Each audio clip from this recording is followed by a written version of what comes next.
कि kinetic energy is what? Energy possessed by the system, energy possessed by any object due to its motion is called its kinetic energy.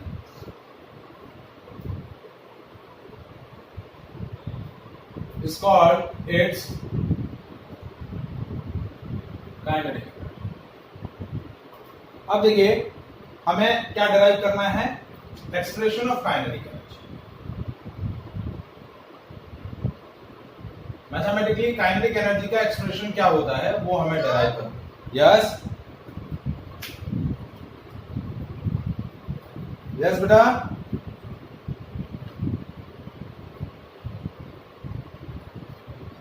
Now expression of kinetic energy हम derive कर रहे हैं. So situation क्या है? आपको situation दी हुई है. Consider an object of mass m. Consider an object of mass m whose initial velocity is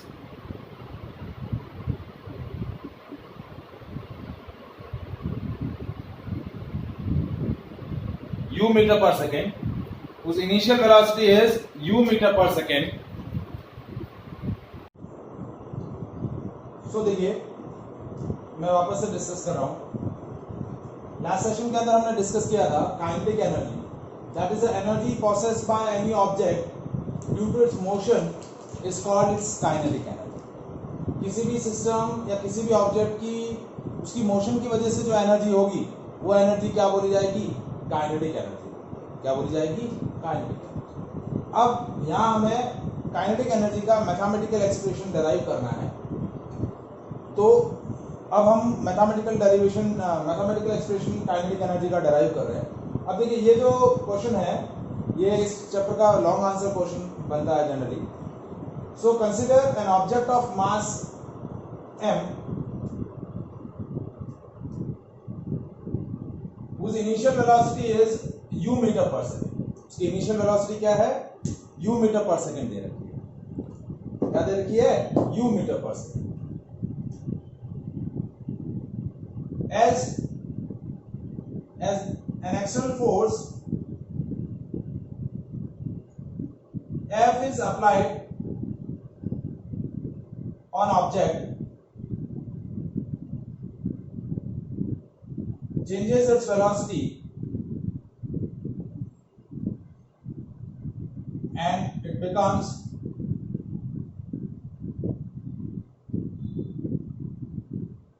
v meter per second.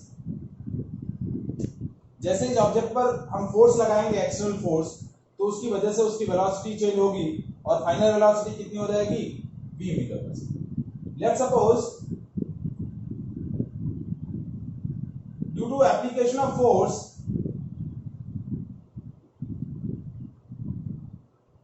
if object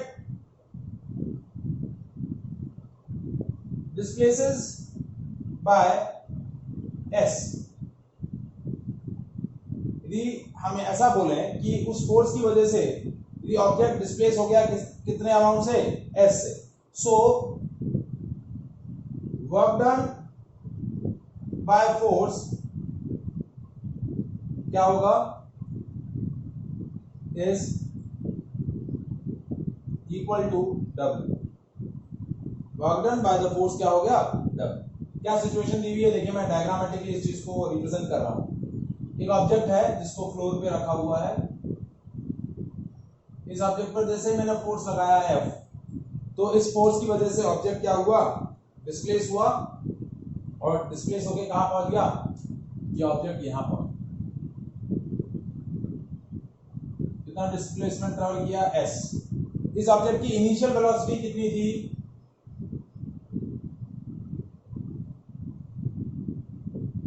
u metre पर सेकेंड. और फाइनल वेलोसिटी कितनी हो गई उसकी वजह से?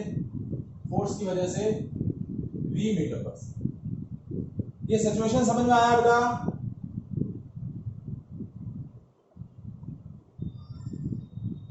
Is this situation clear to all of you? एक object है जिसका मास m है, उसकी इनिशियल वेलोसिटी u मीटर पर सेकेंड है। जैसे उस पर फोर्स मैंने लगाया तो उसकी वजह से उसकी वेलोसिटी u से v मीटर पर सेकेंड हो गई, और यदि उस फोर्स की वजह से यदि ऑब्जेक्ट आपका s डिस्प्लेसमेंट ट्रेवल कर रहा है तो वर्क डन कितना होगा w। तो वर्क डन कितना हुआ? वर्क डन होता है फोर्स इनटू डिस्प्लेसमेंट। तो वर्क डन हुआ F into S. Work done कितना हुआ? Work done is F into S. ठीक है, अब हमें फोर्स की डेफिनेशन पता है, that we discuss in the Newton second law of second law of motion हमने डिस्कस किया। तो फोर्स क्या होता है हमारा?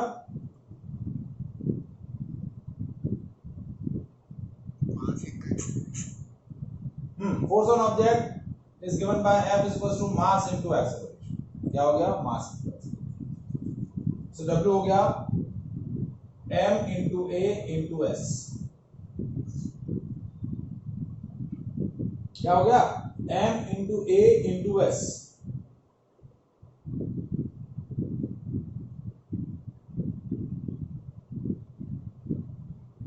ठीक है, अब a की वैल्यू कितनी है? a है acceleration produces in object, that is v minus u upon t। ये फॉर्मूला एक्सेलरेशन का रहता है, बट ये फॉर्मूला हम यूज नहीं करेंगे। क्यों नहीं यूज करेंगे? क्योंकि इस गिवन सिचुएशन में मैंने कहीं पर भी आपको टाइम से रिलेटेड कोई भी इंफॉर्मेशन आपको नहीं दी। टाइम से रिलेटेड कोई भी इंफॉर्मेशन नहीं दिया है, तो अब हम कौन सी इक्वेशन यूज करेंगे? हम इक्वेशन यूज करेंगे थर्ड इक्वेशन ऑफ मोशन। कौन सी थी? v square minus u square is equal to 2as। तो a की वैल्यू क्या हो जाएगी इस इक्वेशन के हिसाब से?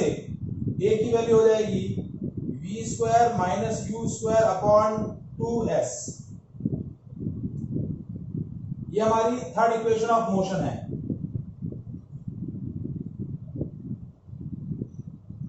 तो इसके हिसाब से हमारा एक्सेलरेशन क्या हो गया? v square minus u square upon 2s। क्योंकि टाइम नहीं दे रखा है, लेकिन ऑब्जेक्ट की इनिशियल वेलोसिटी, ऑब्जेक्ट की फाइनल वेलोसिटी और डिस्प्लेसमेंट दिया हुआ है, तो उस बेसिस पे हम एक्सेलरेशन का ये एक्सप्रेशन लिख देंगे। एक्सेलरेशन की वैल्यू इस एक्सप्रेशन में प्लेस करेंगे।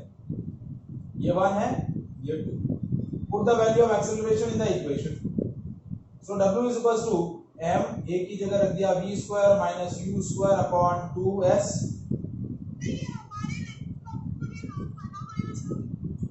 आपको सिर्फ फाइनल एक्सप्रेशन याद करना है, दैट्स इट।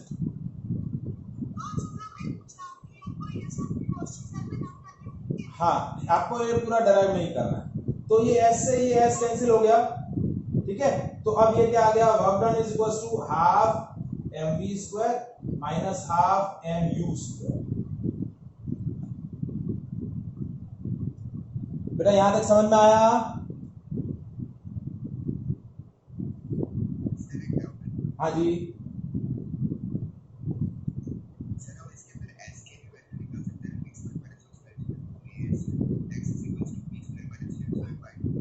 हाँ वो निकाल सकते हैं आप। s की जगह क्या रख सकते हैं? v square minus u square upon 2a। आप चाहे में से कोई भी इशू नहीं है, वो भी कर सकते हैं। उसमें a और a कैंसिल हो जाएंगे। ठीक है, तो देखिए मैंने क्या किया, सिंपल सा लॉजिक अप्लाई किया। पहले वर्क डन लिखा W is equal to F into S. Work done लिखा F इंटू एस। F की जगह रख दिया M into A into S. A की जगह रख दिया v square minus u square upon 2s। उससे s और s कैंसिल हो गए, तो वर्क डन आया मेरा half mv square minus half mu square. यदि मैं ऐसा कंसीडर करूं कि यदि ऑब्जेक्ट इनिशियली रेस्ट में है, लेट्स सपोज कि if the object is initially at rest, मतलब u की वैल्यू क्या हो जाएगी? 0, and after the application of force it's attain the velocity of v। तो ये u की वैल्यू 0 हो जाएगी, तो वर्क डन क्या हो जाएगा? If initial velocity of object is 0, u की वैल्यू 0 है, तो वर्क डन हो जाएगा हाफ mv स्क्वायर माइनस 0, तो वर्क डन हो जाएगा हाफ mv स्क्वायर। और एनर्जी का एक्सप्रेशन क्या होता है? The capacity of doing work. कोई भी सिस्टम जो वर्क करता है उसके वर्क करने की जो कैपेसिटी होती है उसी को हम क्या बोलते हैं? एनर्जी। तो ये जो वर्क डन हुआ यही वर्क एनर्जी के फॉर्म में स्टोर हो जाएगा, तो काइनेटिक एनर्जी का एक्सप्रेशन आ जाएगा half mv square. So an object of mass m whose velocity is v meter per second, which is initially at rest, but after application of force, if it attains the velocity of v, then its kinetic energy is half mv square. तो ये आपका क्या हो जाएगा? Kinetic energy. और ये जो मैंने नीचे एक रिलेशन आपका लिखा हुआ है कि if u is not equals to 0, तो क्या हो जाएगा? W is equals to half mv square minus half mu square। तो work done is equals to, देखिए ये आपकी क्या है? फाइनल काइनेटिक एनर्जी हो गई और ये आपकी इनिशियल काइनेटिक एनर्जी हो गई। तो ये हो गया final kinetic energy minus initial kinetic energy. तो ये हो गया work done is equals to change in kinetic energy. क्या हो गया? Work done is equals to change in kinetic energy. और इसको हम क्या बोलते हैं? Work energy theorem. क्या बोलते हैं? Work energy theorem.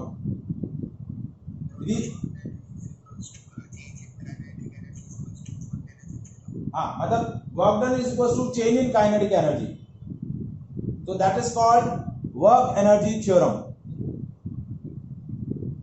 Is it clear? हाँ,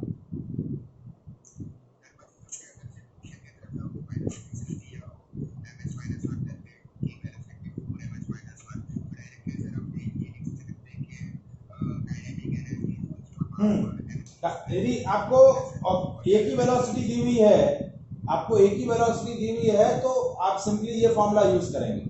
लेकिन यदि आपको ऑब्जेक्ट की इनिशियल वेलोसिटी और फाइनल वेलोसिटी दोनों दिए हुए हैं तो फिर वो वर्क डन पूछेगा कि वर्क डन कितना होगा। क्वेश्चन जो होगा वो इस अकॉर्डिंग ही रहेगा। यदि वो आपको इनिशियल और फाइनल वेलोसिटी दोनों देगा तो आपको वो वर्क डन पूछेगा। क्या पूछेगा? वर्क डन पूछेगा। Is it clear? क्या कह रहे हैं बेटा? ई काइनेटिक एनर्जी है ना बेटा, ई काइनेटिक एनर्जी।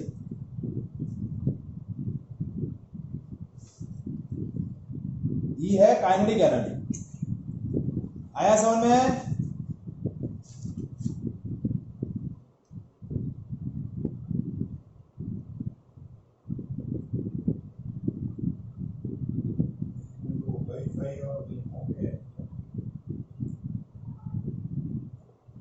ठीक है।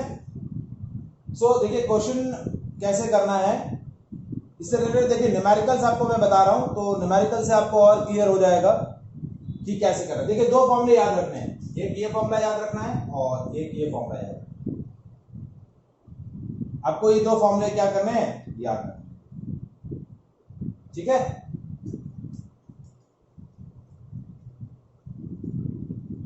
सो क्वेश्चन देखिए, first question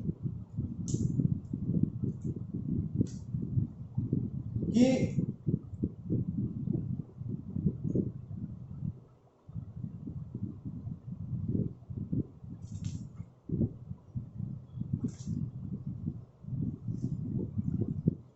an object of mass, a ball of mass 10 kg travel with a speed of 5 meter per second. What will be its kinetic energy? Question क्या है? A ball of mass 10 kg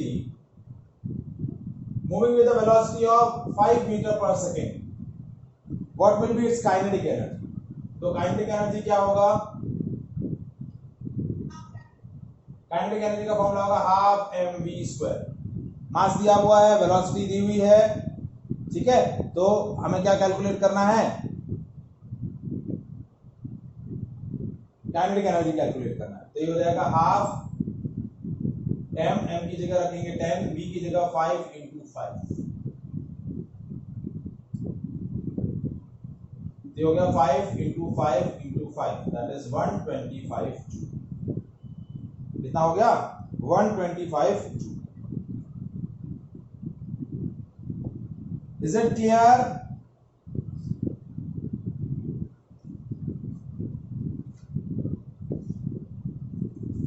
समझ में आया बेटा? Simple सा question मैंने दिया है कि एक ऑब्जेक्ट है जिसका मास 10 केजी है और वो एक स्पेसिफिक वेलोसिटी से ट्रेवल कर रहा है, ठीक है? तो उसका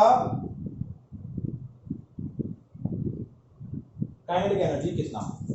अब नेक्स्ट क्वेश्चन देखिए। नेक्स्ट क्वेश्चन दिया है a car of mass 1500 kg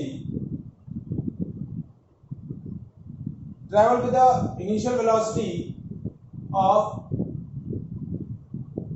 54 km per hour. After seeing a obstacle is applied brakes and it will be stops after traversing a distance of 50 centimetre. क्या बोला है? एक कार है जिसका मास है 1500 केजी, उस इनिशियल वेलोसिटी इज 54 किलोमीटर पर hour, but obstacle observe किया उसने suddenly, he applies the brake and stops after the traversing a distance of 50 centimetre. So what will be the work done by the friction? Work done by the friction आपको क्या करना है? Calculate करना है। तो car की final velocity कितनी है? 0 किलोमीटर पर आवर। डिस्टेंस कितना ट्रेवल किया? 50 सेंटीमीटर, यानी कितना हुआ? 0.5 मीटर। अब यहाँ कैसे आपको क्वेश्चन क्या पूछा है? Work done by friction. देखिए कार इस तरीके से एक इनिशियल वेलोसिटी से ट्रेवल कर रहा था, पर इस पर जैसे ही फोर्स अप्लाई हुआ पीछे की डायरेक्शन में, धीरे धीरे उसका वेलोसिटी डिक्रीज हुआ और फाइनल वेलोसिटी 0 हो गया। आपको इनिशियल वेलोसिटी कितना दिया हुआ है? इनिशियल वेलोसिटी आपको दिया हुआ है,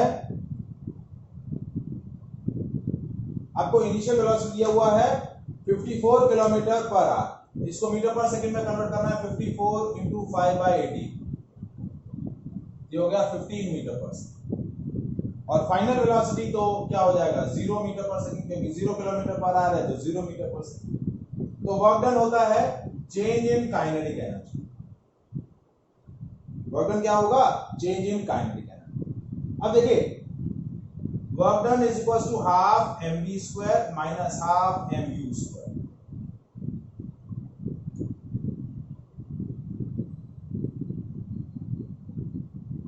तो work done is half m की जगह 1500, v की जगह 0 का स्क्वायर, माइनस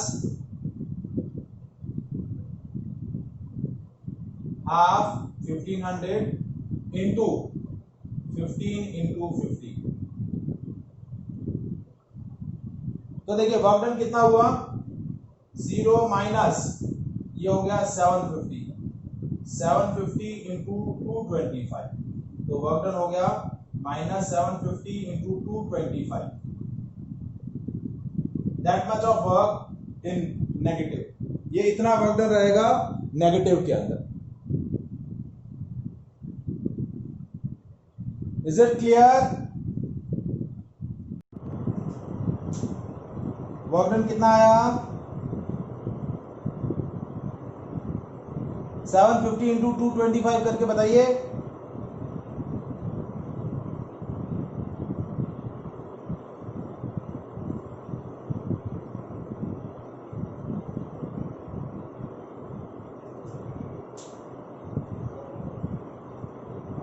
कोई बता रहा है? मुझे सॉल्व करना है, बताइए।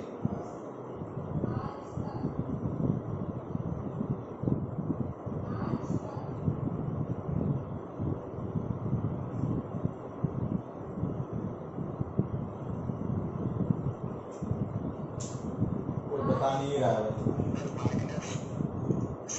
हाँ बोल।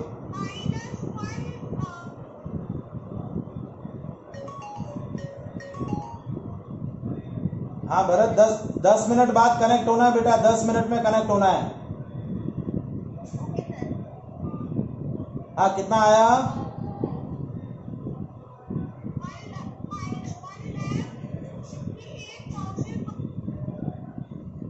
$1,58,000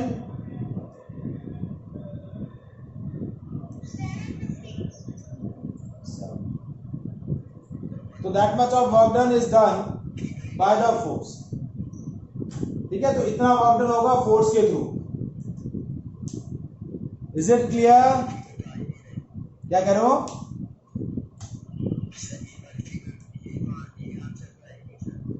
अरे एक सेकेंड रुको।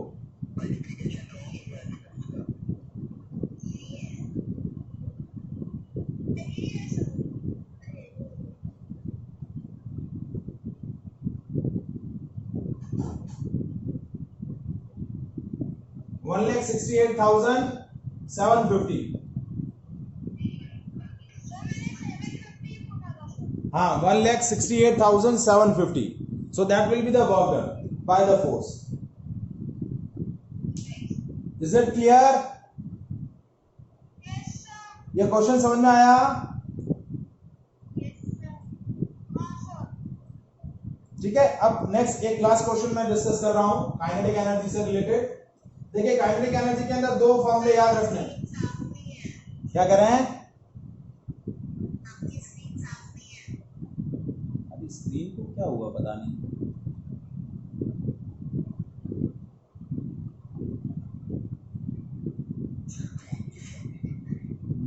मुझे भी ऐसा ही लग रहा है काफी टाइम से। कैमरे में कुछ पानी वानी जैसे गया। सुबह से मैं भी ऐसे ही ऑब्जर्व कर रहा हूँ।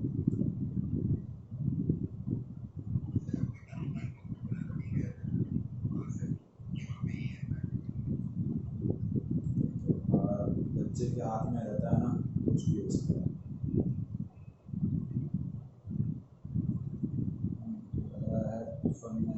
फन तो कुछ नहीं है।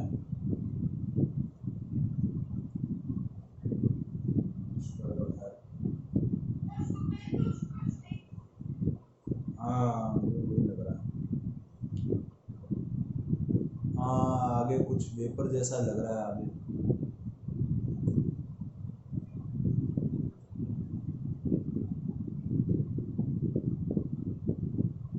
दफन तो है नहीं उसके ऊपर तो कुछ और ही है।